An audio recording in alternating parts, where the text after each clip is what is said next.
ஏன்னா கீழே உட்காந்துருக்க வந்து இது மாதிரி கீழே உட்காந்துருக்கும்போது அவரோட நண்பர் அங்கே உட்காந்துருக்காரு. இவங்கெல்லாம் பேசி அப்புறம் கடைசியாக நீ பேசுறதுக்குள்ள நைட் ஷோ முடிஞ்சிருந்தான்னு தான் நினைச்சிட்டு கீழே உட்காந்துருப்பாங்க. அது மாதிரி இருக்கு. ஆனால் ஏன் இவ்வளோ பேர் திரண்டு வந்திருக்காங்கன்னா அது ரவிமரியாவோட நட்பு தான். இந்த மேடையில் இவ்வளோ பேர் இருக்கிறது காரணம் ரவிமரியாவோட நட்பு தான். ரவிமரியா மிகச்சிறந்த ஒரு பண்பாளன், நல்ல நடிகன் மட்டுமல்ல, மிகச்சிறந்த பண்பாளன், நட்புக்காக எதையும் செய்யக்கூடிய மிகச்சிறந்த மனிதன். ஏன் சொல்லனா, ஒரு சினிமாவில் வந்து ஒன்றா பணம் கொடுக்குற மாதிரி நடிச்சிருக்கலாமே தவிர உண்மையில் வந்து எல்லாருக்கும் உதவி பண்ணக்கூடிய ஒரு நல்ல மனசுடைய ஒரு நடிகன், நல்ல மனதுடைய இயக்குனர், நல்ல மனதுடைய படைப்பாளி. ஒரு சமயம் நாங்கள் வந்து டைரக்ஷன் பிரசிடென்ட் செக்ரட்டரியாக இருக்கும்போது எங்கள் உறுப்பினர் எல்லாருக்குமே வந்து பொங்கல் தீபாவளிக்கு வந்து அவங்களுக்கு ட்ரெஸ்ஸஸ், ஸ்வீட்ஸு இது போல் எல்லாருக்குமே கொடுப்போம். இப்போ யாராவது ஒருத்தர் வந்து நன்கொடையோ அது மாதிரி பண்ணி இது பண்ணிட்டுருவோம். ஒரு தடவை வந்து வெளியே யாரையும் கேட்க மாட்டான், நம்ம யாரையாவது ஒருத்தர் பண்ணலாம் அப்படின்போது நான் இவங்ககிட்ட சொன்னேன், ரவிமரியா கிட்ட, ரவி நீ எதாவது பண்ண முடியுமாண்ணா? சார் எவ்வளோ சார் பண்ணுவேன்? ஒரு 15 லட்ச ரூபா தேவைப்படுறான்னு. உடனே நான் பண்ணிடுறேன் சார். நான் சொன்னேன், நீ பண்ணுறா, நாங்கள் வந்து ஏதோ ஒரு படத்துக்கு ஒரு ஒன்று ஹீரோவை போட்டால் இந்த படத்தை நான் வாங்கி தந்துடுறேன். நான் வாங்கி தரல, ஆனால் வந்து எந்த வித எதிர்பார்ப்பும் இல்லாமல் உடனே அன்னைக்கே அந்த பணத்தை கொடுத்தேன். பணம் கொடுத்தேன்னு கூட இது வரைக்கும் யாரும் சொல்லலை. அதனால் சினிமாவில் நடிக்கிறான், பணம் கொடுக்குறாம நடிக்கிறான்னு நினைக்காதீங்க. அது ஒன்றா திரையில் இருக்கலாம். ஆனால் திரையில் வந்து அவன் 15 லட்ச ரூபா வாங்கும்போதே, அதாவது வந்து 1 கோடி ரூபா வாங்கும்போது 10 லட்ச ரூபா பணம் கொடுக்கறது, உதவி பண்ணுறதுங்கிறது வேற விஷயம். ஆனால் பணம் 10 லட்ச ரூபா பணம் வாங்கும்போதே 15 லட்ச ரூபாயை வந்து இயக்குனர் சங்க உறுப்பினருக்காக நன்கொடையை கொடுத்தவர் வந்து இயக்குனர் ரவிமரியா. அந்த அளவுக்கு வந்து நட்பும் நல்ல மனசும் கொண்டவர். அவர் வந்து மக்கள் தலைவான்னு வந்து இன்னைக்கு ஒரு ஹீரோவா வந்திருக்காரு. எவ்வளவு பயம் பாருங்க. கதாநாயகன் சொல்லிட்டாரு, நீ கதைக்கு நாயகன். என்ன ஹீரோவா வில்லனா காமெடினா வண்டி ஓடிட்டு இருக்குது, யாரும் கெடுத்துடக்கூடாதுன்ற பயம். அந்த பயம் தேவையில்லைன்னு தான் நினைக்கிறேன். ஏன்னா இந்த சாங் பார்க்கும்போது உண்மையிலேயே மியூசிக் டைரக்டர் வந்து 2 சாங் தான் அங்கே பார்த்தோம். ஒரு நல்ல மியூசிக் டைரக்டர் வெளியே வரத்துக்கு உண்டான பிரசவிப்பதற்கான ஒரு நல்ல களமாக இந்த திரைப்படம் அமைஞ்சிருக்கு. துளசிராமனுக்கு வாழ்த்துக்கள். நிச்சயமாக நீங்கள் ஒரு நல்ல மியூசிக் டைரக்டராக வருவீங்க. அந்த இது தெரியுது அவங்க பார்த்தும்போது. அது போல் வந்து என் ட்ரெய்லர் ஏன் போடலன்னு கேட்டேன். இல்லை சென்சார் பண்ணேன். பொதுவாக பிரிவு தேட்டரில் போடும்போது யாரும் சென்சார் பண்ணுறதில்ல. அது கொஞ்சம் பார்க்கும்போது இது வந்து ஒரு வில்லங்கமாக இருக்குன்னு நினச்சா கொஞ்சம் பிரிவு தேட்டரில் பயப்படுவாங்க. அப்போ பிரிவு தேட்டரில் பயப்படுற அளவுக்கு அந்த படம் இருக்கு அப்படின்னு தெரியுது. அதனால பரவாயில்ல ரவி, நீங்கள் நாளைக்கு தலையாவும் பயப்பட வேண்டியதாக இருக்கு, மக்கள் தலையாவும் பயப்பட வேண்டியதா இருக்கு. 15-12 வருஷத்துக்கு முன்னாடி வந்த தலைவாவும் பயப்பட வேண்டிய சுச்சுவேஷன் இருந்தது. இன்னைக்கு வந்திருக்க மக்கள் தலைவாவும் பயப்பட வேண்டிய சுச்சுவேஷன் இருக்கு. உண்மையே வந்து நான் படம் பண்ணும்போது அந்த ஒரு நெருக்கடி எங்களுக்கு இல்லை. பிரிவு தேட்டரில் படம் போகும்போது சென்சார் பண்ண வேண்டிய அவசியம் இல்லை. மக்களாட்சி படம் எடுக்கும்போதெல்லாம் நீங்கள் வந்து அன்னைக்கு வந்து அது மிகப்பெரிய ஒரு கான்ட்ரவர்ஷியலான படம். அந்த படம் எடுக்கும்போது எனக்கு எந்த விதமான பயமும் அச்சமும் இல்லை. ஏன்னா ஒரு உண்மையாகவே கொஞ்சம் சுதந்திரம் இருந்த மாதிரி நான் உணர்றேன். ஆனால் இன்னைக்கு இருக்கிற படைப்பாளிகளுக்கு கண்ணுக்கு தெரியாத ஒரு பயம் வந்து சூழ்ந்து நிற்குது. இது படம் பண்ணலாமா, படம் பண்ணால் ரிலீஸ் பண்ணுவாங்க, சென்சார் பண்ணுவாங்களா, சென்சார் பண்ணால் தேட்டரில் ரிலீஸ் பண்ணுவாங்களா, மத்திய அரசாங்கம் இந்த படத்தை சென்சார் பண்ணுமா, அப்படி பண்ணி வெளியே வந்தால் மாநில அரசாங்கம் இந்த படத்தை திரையரங்க வெளியிடவே அனுமதிக்குமா, இது மாதிரி பல்வேறு சென்சார்கள் அப்படி வெளியே வந்துட்டா இங்கே இருக்கிற ஜாதி கட்சிகளோ இல்லை வந்து மத கட்சிகளோ அவங்க ஏதாவது வந்து இதை பிரச்சனை பண்ணி படத்தை நிறுத்திடுவாங்களா? இப்போ ஒரு படைப்பாளி தன்னுடைய உண்மையை சொல்றதுக்கு யார் யாருக்கெல்லாம் பயப்பட வேண்டிய சுச்சுவேஷன் இன்னைக்கு இருக்குன்னா, இன்னைக்கு உண்மையை தவிர எது ஒன்றாலும் திரையரங்களை பேசலாம், திரையில பேசலாம். உண்மையை பேசினா மட்டும்தான் அந்த திரைப்படம் வெளிவருவது கஷ்டம். பொய்யை பேசலாம், கற்பனையை பேசலாம், ஆபாசத்தை பேசலாம், அருவறுப்பை பேசலாம், வன்முறையை பேசலாம், கலாச்சார சீர்வை பேசலாம். ஆனால் உண்மையை பேசினா அந்த திரைப்படம் இந்தியாவில் வெளியாகிறது ரொம்ப கஷ்டம். அதை நான் உணர்ந்து அனுபவிச்சிருக்கேன். அதனால தான் அந்த ட்ராக்லேருந்து வெளியே வரத்துக்கு ஒரு படம் எடுத்து 14 வருஷம் வனவாசம் போன மாதிரி என்னுடைய குற்றப்பத்திரிகை திரைப்படம் ஒரு 14 வருஷம் வனவாசம் போய் என் வாழ்க்கையே திசை மாற்றி அது மாதிரி படங்களை எடுக்க முடியாத ஒரு சூழ்நிலையிலே மாற்றி அமைச்சது. ஆனால் இன்னைக்கு இது படம் பார்க்கும்போது ஒரு காமெடியாக அது அதுக்கப்புறம் படைப்பாளிகள் கொஞ்சம் வந்து கொஞ்சம் தெரிஞ்சுக்கிட்டாங்க.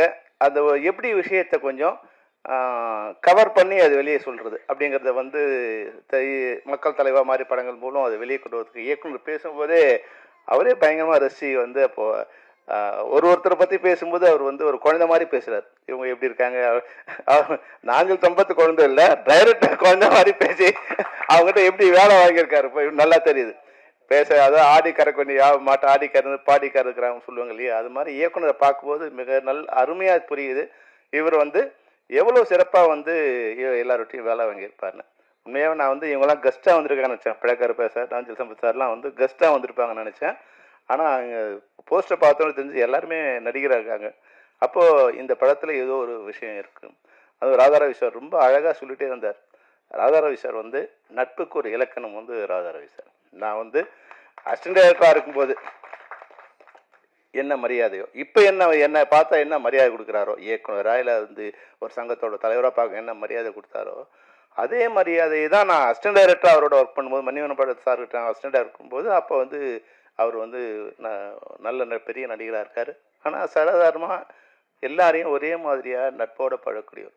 அதனால் பெரும்பாலும் என்னோடய படத்தில் ஏதோ ஒரு இடத்துல அவர் இருந்துகிட்டே இருப்பார். ஒரு சமயம் வந்து ஒரு படம் பண்ணும்போது, ராவத்தருக்கு ஒரு படம் பண்ணும்போது ஒரு முக்கியமான ஒரு சீனு நான் சொன்ன ராதாரவி சார் வச்சு பண்ணலாம் சார். ராவத்துட்டு ஐயோ ரொம்ப பணம் கேட்பாரியா, நீங்கள் தெரியாது அவனுக்கு அப்படின்னு. இல்லை சார் நான் வந்து பார்த்துக்கிறேன் சார் அப்படின்னு. நான் முன்னே வந்து ராதாரவி சார் கிட்ட போனேன். சார் என்ன பண்ணார், என்கிட்ட வந்து ஒரு 3 நாள் ஒரு கேரக்டர் ஒன்று இருக்குது சார், நீங்கள் பண்ணணும். ஆனால் வந்து பெரிய சம்பளம். அப்படியா அப்படியா சொல்லுவோனே, ஏன்னா உங்கள்கிட்ட வந்து நான் சம்பளம் குறைச்சி வாங்கினேன்னா நீ வெளியே சொல்ல மாட்டேன்னு சொன்னாலும் மேனேஜர் உடனே 100 பேர் ஃபோன் பண்ணி சொல்லுவாயா, ராதாரவி இவ்வளோ தான் வாங்கினா, ராதாரவி இவ்வளோ தான் வாங்கினேன். அதனால் ஒன்று பண்ண, நீ எனக்கு பணமே வேண்டாம், நான் உனக்கு ஃப்ரீயாக பண்ணுறேன் அப்படின்னு சொல்லி அந்த படத்தை ஃப்ரீயாக பண்ணி கொடுத்தாரு. நான் வேண்டாம் அப்படின்னு. அதாவது நண்பர்கள்னா வெளியேந்து பார்க்கும்போது ராதாரவி சார் வந்து ஒரு கரடுமுரடான மனிதர் மாதிரி தெரிவார். எப்படி நாஞ்சில் சம்பத்தை பற்றி நம்ம டைரக்டர் சொன்னாரோ அது மாதிரி ரவி சார் கூட வந்து வெளியேந்து பார்க்கும்போது ரொம்ப கரடான ஒரு ஆள் மாதிரி தெரியும். ஆனால் நீங்கள் பழகிட்டீங்கன்னா அந்த நட்புக்காக நீங்கள் என்னவா இருந்தாலும் உங்க கூட பக்கத்தில் நிற்பார். சில நேரங்கள் நம்ம வந்து ஒரு இக்கட்டான சூழ்நிலை இருந்தால் கூட மற்றவங்க பயந்து விலகிற நேரம் சூழ்நிலை வரும்போது கூட ராதாரவி சார் நம்ம கூட நண்பர்னா அந்த இடத்துல தைரியமாக நிற்கலாம். எவன் போனாலும் ராதாரவி சார் நம்ம பக்கத்தில் நிற்பார் அப்படிங்கிற ஒரு தைரியத்தை அவர் கொடுத்துருவார். அதுக்கேற்ற மாதிரி அங்கே வந்து நின்றுடுவார். படைப்பாளிகள்னு ஒரு இது வரும்போது ஒரு பிரச்சனை, மிகப்பெரிய பிரச்சனை நாங்கள் சந்திக்கும் போது, இப்போ எந்த ஃபெப்சிக்கு நான் பிரசிடெண்ட்டாக இருக்கணும், அதை எதிர்த்து ஒரு காலகட்டத்தில் நாங்கள் வந்து மிகப்பெரிய ஒரு வார் நடத்திக்கிட்டு இருக்கும்போது ரொம்ப இக்கட்டான சூழ்நிலை கட்டின லுங்கியோடு வந்து அங்கே நின்றுட்டார். காலைல வந்து 5:30 மணிக்கெலாம் வந்து கட்டின லுங்கியோடு அங்கே வந்து ஆண்டாவதத்தில் வந்து நின்று என்ன பிரச்சனை நான் அவங்க கூட நிற்கிறேன். அதுபோல் அன்னைக்கும் சரி இன்னைக்கும் சரி என்னைக்கும் நண்பர்களுக்கு உதவுவதில் எந்தவித எதிர்பார்ப்பும் இல்லாத ஒரு மனிதர் வந்து ராதாரவி. அது மட்டும் இல்லை, இந்த படத்தை பற்றி ரொம்ப அழகாக படத்தை பற்றியும் கேமராமேன் பற்றியும் ரொம்ப பிரமாதமாக சொல்லிட்டே இருந்தார். கார்த்திக் வந்து சின்ன தயாரிப்பாளரோட ஒரு சூப்பர் ஸ்டார் கேமராமேன் கார்த்திக்கு. அவ்வளோ அழகாக என்ன இருக்கோ அதில் வந்து மிகச்சிறப்பாக படம் பண்ணக்கூடிய. அப்போது ஒரு டெக்னீஷியனை பற்றி அது வெளியே இப்போ இவங்களாம் சொன்னால் தான் தெரியும். இப்போ கார்த்திக் யாருன்னு எனக்கு தெரியாது. ஆனால் கார்த்திகை பற்றி வர்றதுக்கு முன்னாடியே பிரபலியமாக இருக்கிற நடிகர்கள் வந்து சொல்லும்போது நிச்சயமாக அவங்களுக்கு அவங்க வாழ்க்கையில் ஒரு வெளிச்சம் கிடைச்சிடும். அதுபோல் கார்த்திகை பற்றி ரொம்ப அழகாக சொல்லிட்டு இருந்தார். இந்த படம் மக்கள் தலைவா, அது மட்டும் இல்லை, கீழே வந்து பாருங்க ஃபார் சேல் இருக்கு. இது அது புரிஞ்சவங்களுக்கு தெரியும் அது என்ன, அதனோட மீனிங் என்னன்னு. அது போடுறதுக்கு, அது யோசிக்கிறதுக்கு ஒரு தைரியம் வேணும், அதை போடுறதுக்கு ஒரு தைரியம் வேணும்.